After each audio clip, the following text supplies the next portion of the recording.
Hello, everyone, and welcome to our weekly live show. This is Amy Dean, and I'm so excited to be here with you. I want to welcome all of you, whether you're joining live or joining the recording. And if you could let me know, even if you're not live and you're going to be watching this recording later, let me know in the comments, where are you at right now? Where do you live? And I'd love to get to know you a little bit better. So today I have an exciting topic for you. And as usual, please ask any questions in the comments and let me know how it's going for you and what you're discovering along the way. But first, for those of you who are newly joining us, I want to share that I am a clinically certified trauma counselor and an awakening transformation coach. What I do is I help holistically minded women break free of their subconscious blocks and karmic blocks that are hindering growth and keeping you from having the kind of relationships you want, from feeling successful and enjoying the work you do, from feeling on track with your life purpose, from having money blocks, abundance blocks, and health issues as well. So, my goal is to help you align with your higher self so that you're living from this place of unconditional self compassion for yourself and also others. And I want to help you live the kind of lifestyle that gives you freedom to do what you love, to do what you enjoy, and have an uncompromising peace in your everyday life.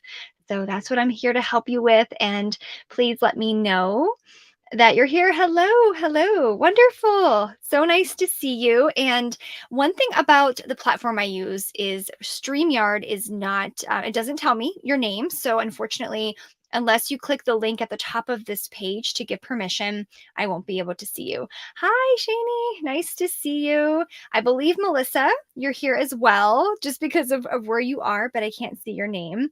So nice to see all of you. Thank you for being here. And we're about to dive in. So get ready for an exciting conversation. And this is a conversation. So anything that comes up along the way, please do let me know here in the comments.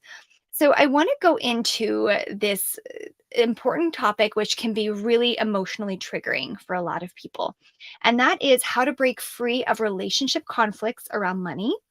Now, you might even wonder, how is this related to my spiritual growth? What is the connection here? And my goal is to help piece it all together. Many of you already know I'm very holistically focused, so I try to integrate and create wholeness in all areas of your life. And that also includes areas of money and your relationships as well. So let's dive in. What I'd love to start with is just to kind of paint the picture here about how common this is. First and foremost, couples spend most of their time fighting about money. That is the most common topic of conversation. And often it's a conflictual conversation. So it's not even a healthy moving forward kind of conversation. And I've done a lot of work with couples. I've seen, lots of different ways that this plays out. But essentially, it always ends up in a break in the relationship. So my goal today is to give you some steps and some tools so that you know exactly what to do so you don't get stuck in this trap and you can start to move forward. And of course, that means improving your relationship, improving your self esteem, and improving the way you feel overall. So, one thing that you may or may not be aware of is that when you're having a conversation with your partner, and the different money fears are coming up, what tends to happen is you're just speaking from this reactive place oftentimes, and it's coming from a subconscious block. It's a subconscious fear deep, deep in there. And it's often a core wound of scarcity, of not enoughness that's keeping you stuck in that moment. But when you're in this reactivity and this fear based response, when in conversation with your partner, it can feel as if you're out of control. So that's a very, very common experience with this that I want to note. And yes, oh, thank you, Melissa. I just want to let you know I do see your name. Thank you for letting me know you're here. Wonderful, wonderful. And of course, any questions, please do let me know as we go along here. But I want to point out, as we talk about these wounds, what is the origin, right? Where does this come from, and how do we address it directly? So, for many, many people, the origin is childhood poverty of some sort, or it was your parents fought about money, or it was the fear of something happening, even though nothing did happen, maybe in your childhood that led to scarcity in any way. But it does lead to two different things. It leads to either you being a spender or you being a saver, right? Which are two opposite ends of the spectrum here about how you handle money and what that looks like in your life. Now, that is one of the biggest conflicts I see around money is one partner wants to spend money in a certain way and the other wants to save, but there's a lot of different ways this can play out. But as we talk about these wounds and specifically the wounding around scarcity, the one within you that is carrying that wound is your inner child. So, this inner child affects your spiritual life because it creates a soul disconnection. It and this is a perceived soul disconnection, by the way. You can always 100% reactivate your higher self and get in touch with that true you inside, but it can feel as if you're totally severed off from that true self. So I want to point out that even though, we tend to think of money as something different and not necessarily spiritual, it is just energy, just like everything else. And it's affecting our personal energy, our internal energy, just as much as we might think it affects our external world as well. So there is absolutely a pattern here, and I'll give you some resources for how to sort through that here very soon.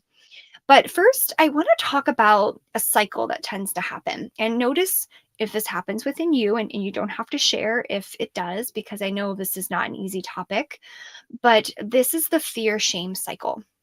So often in partnerships, you can have this fear of finances, or you'll see what your partner spent, or your partner will see what you spent. And all of a sudden, there's this, conflict or argument that ensues. And at that point, this disconnect happens, right? Either one of you shuts down emotionally, or the other, gets really, really angry and potentially even aggressive in that moment. And however it happens, this is the disconnect. This is where the two of you feel as if you're being pulled apart. So then at that point, right, if you're unable to resolve the situation, which absolutely won't happen, right, when you're in this emotional state or this emotionally triggered state, then shame tends to come. The sense of, why can't I figure it out? Right. I mean, we've been talking about this, and maybe you and your partner have the same fights over and over and over again.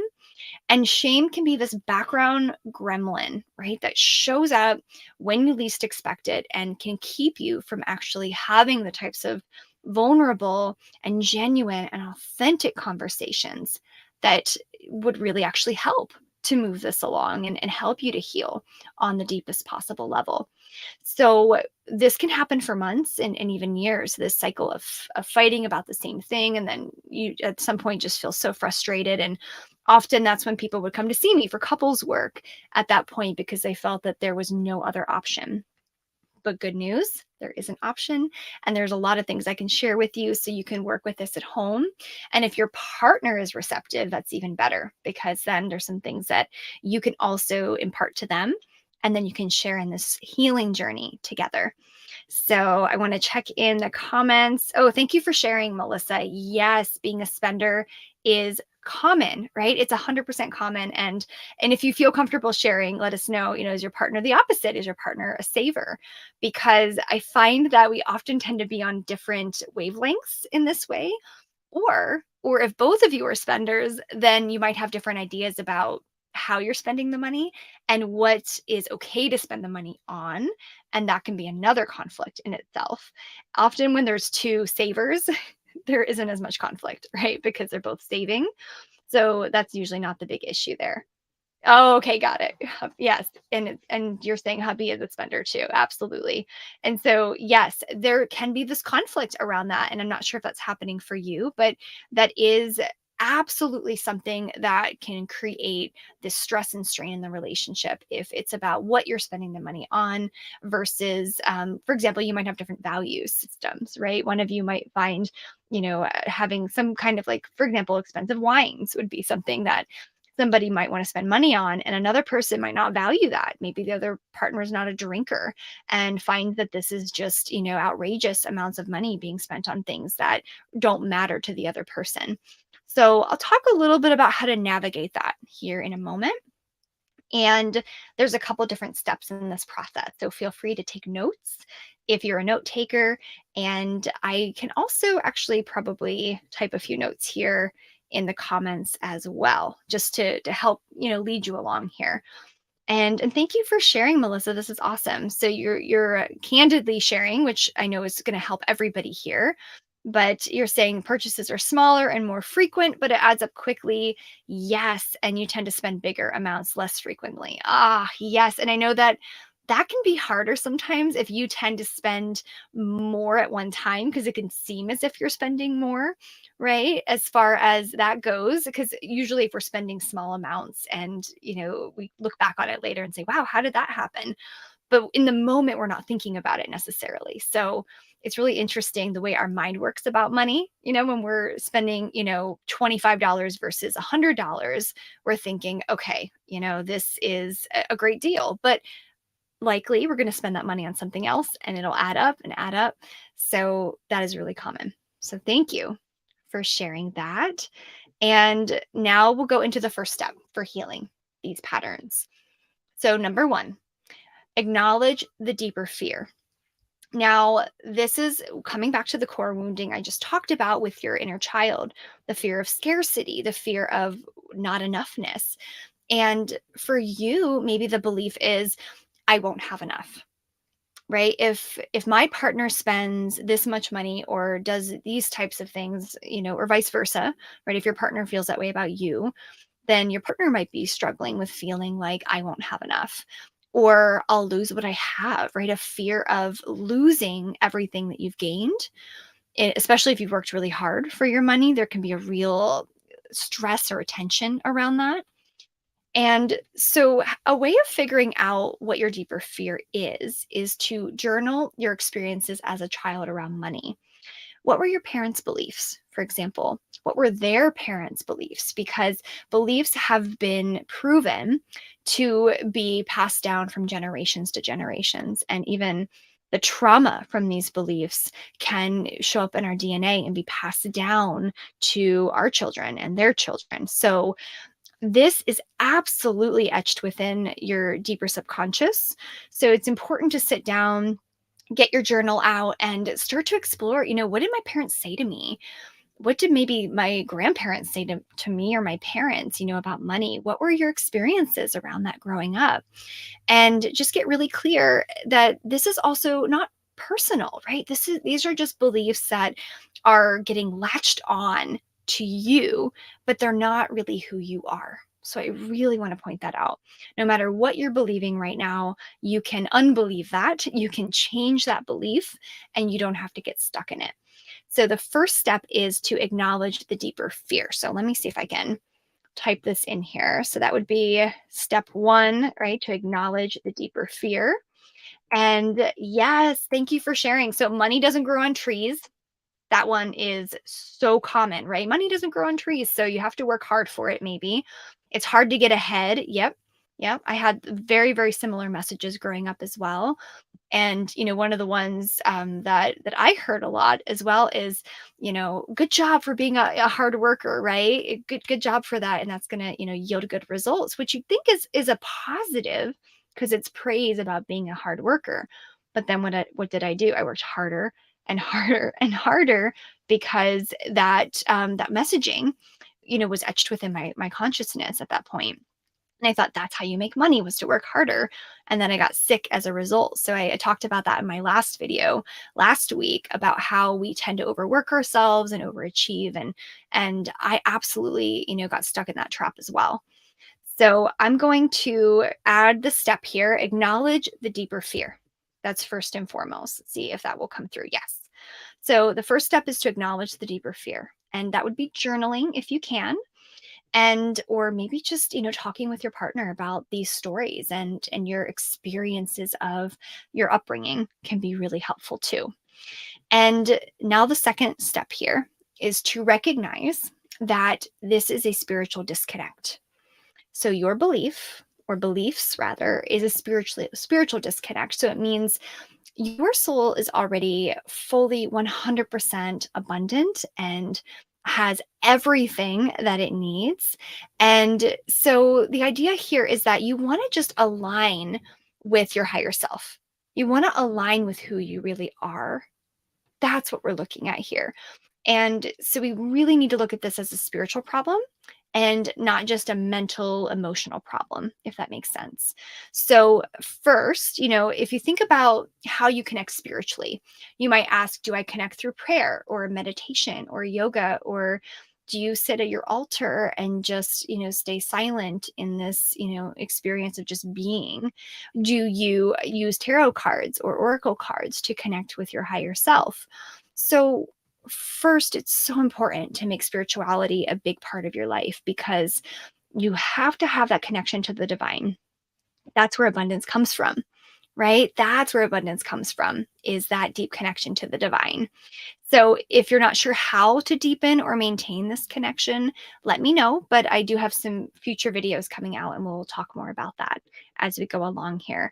But it is important to, let me see if I can add this here as well. Recognize that this is a spiritual disconnect and to find the way that it works for you for to reconnect with your spiritual essence.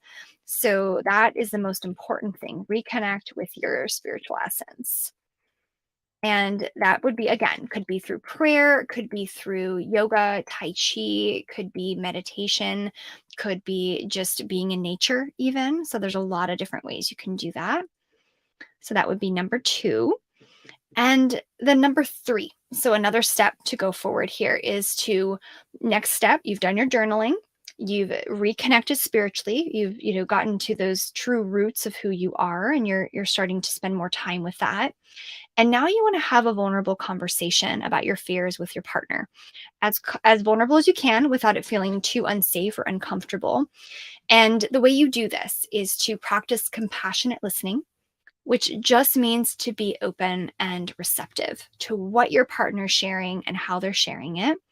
And you want to hear your partner's history with money and their upbringing. What was it like for them? And you're just going to sit there and be very open. And then when they have shared, take a moment and reflect on their process. And then you will share your story and what it's been like for you growing up in that environment.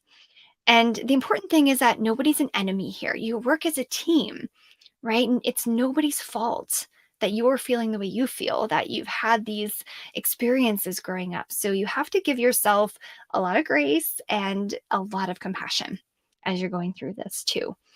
And so that would be step number three is let me add this here too, have these authentic, vulnerable conversations.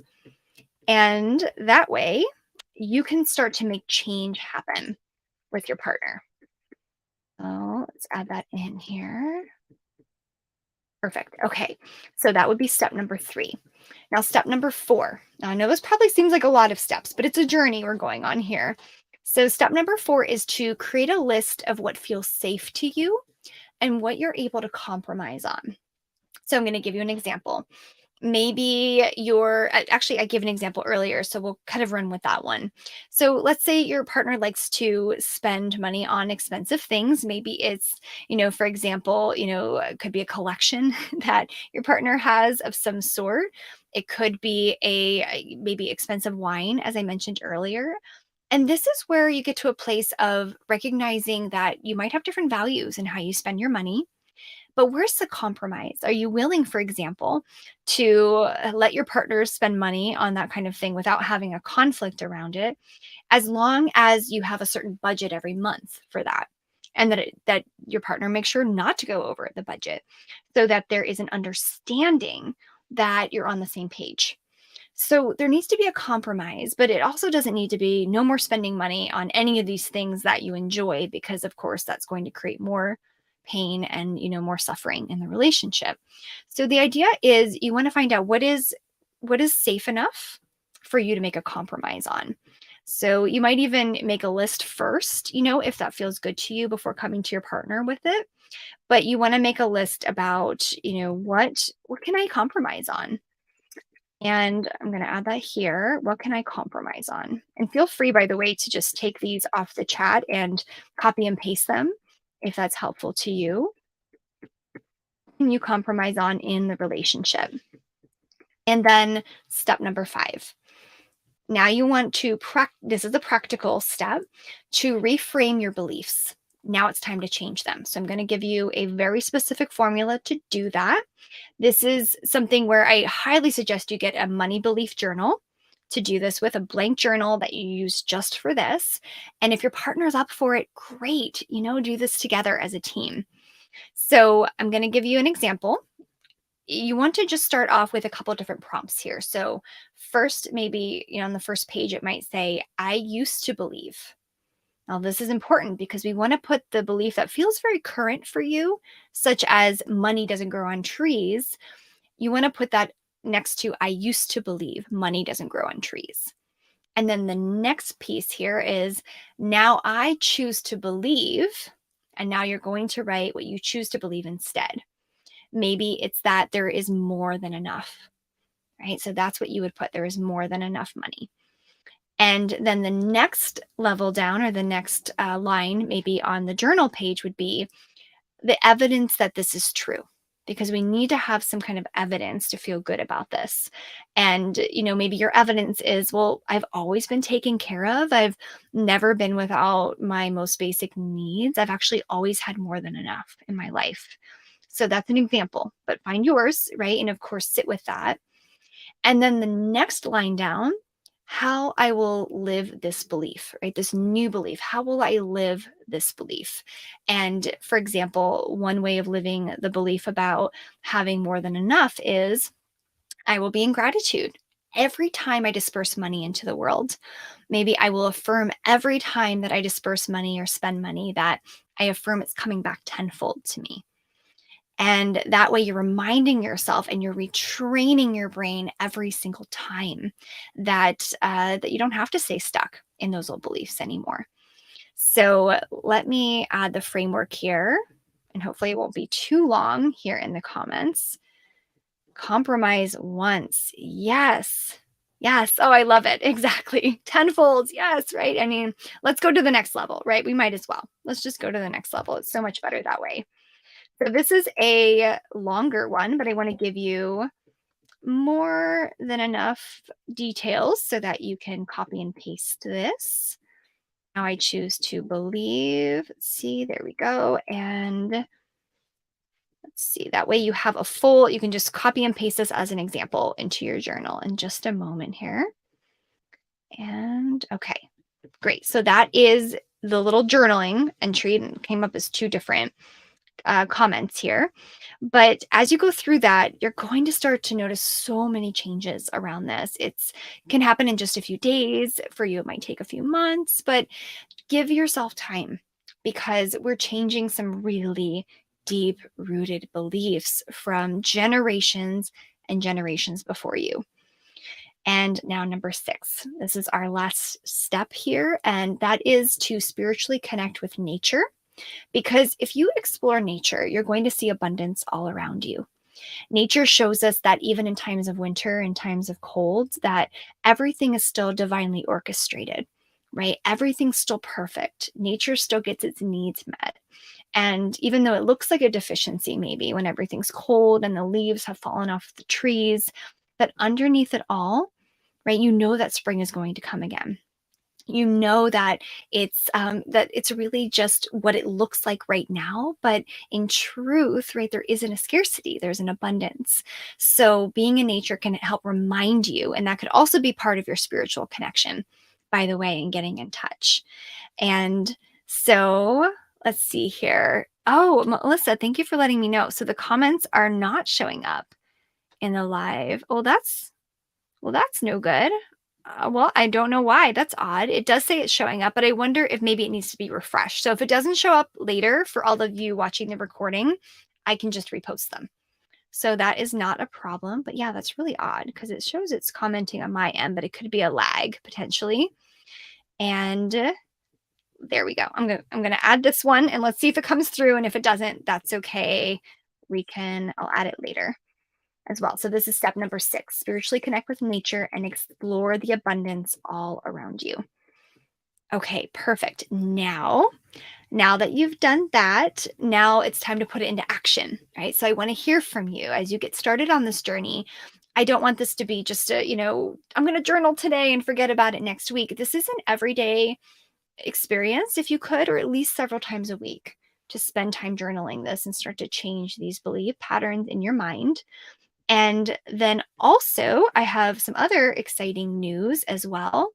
And that is that, and many of you actually probably already know about this piece, but now I want to give you a little bit of an extra layer to it, so to speak. And that is that, as some of you know, I offer a transformation awakening call, or rather, an awakening transformation call here for all members in the group. And now I have my assistant, Ashley. You've seen her in the group. She's introduced herself. If you haven't gotten to know her yet, or if she hasn't reached out to you yet, know that she will. She's here to support you and guide you along your spiritual journey to wholeness. And she is now taking over these calls for me as my schedule has gotten booked up, which is wonderful. She's here as a support, and she can help you uncover your personal blocks that are keeping you stuck, maybe with money, right? Or relationships, or in your health, or in your life purpose. So she can get on a call with you to help you with that. And she'll also provide a personalized tool by the end of that call and next steps for your journey to align as your higher self. So I'm going to post that. Let's hope this actually shows up. I'm going to actually post it to the very front page here, and you haven't been able to see any comments. That is so strange.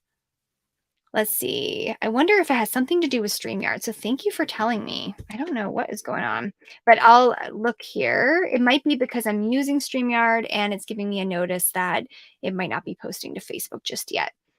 So I think it might happen later. So this will show up though for sure, because I know this has happened, or this banner that I'm going to add here to contact Ashley, or rather to get in touch with her calendar, so you can book a time for this awakening transformation call. So I'm going to add that here, and hopefully you can see that. If you can't see that, please let me know, and I'll make sure to add it in another place. But that's how you can book a call with Ashley, so you can get that transformation and really 100% understand where you are right now. What are those blocks? What are those karmic issues showing up, so that you can move into the next stage of your spiritual evolution, and therefore it'll affect your life on all levels. So let me know if there's any questions. And other than that, I'm just going to check and see. Oh, yes. Thank you for saying that, Melissa. Yeah, maybe when the live ends, they'll show up in the live comments feed. I'll keep an eye out for that. I really appreciate it. Thank you for telling me that it's not popping up. It's so strange because I see it on my end, but I'm not sure if maybe StreamYard and Facebook will let me do that right now.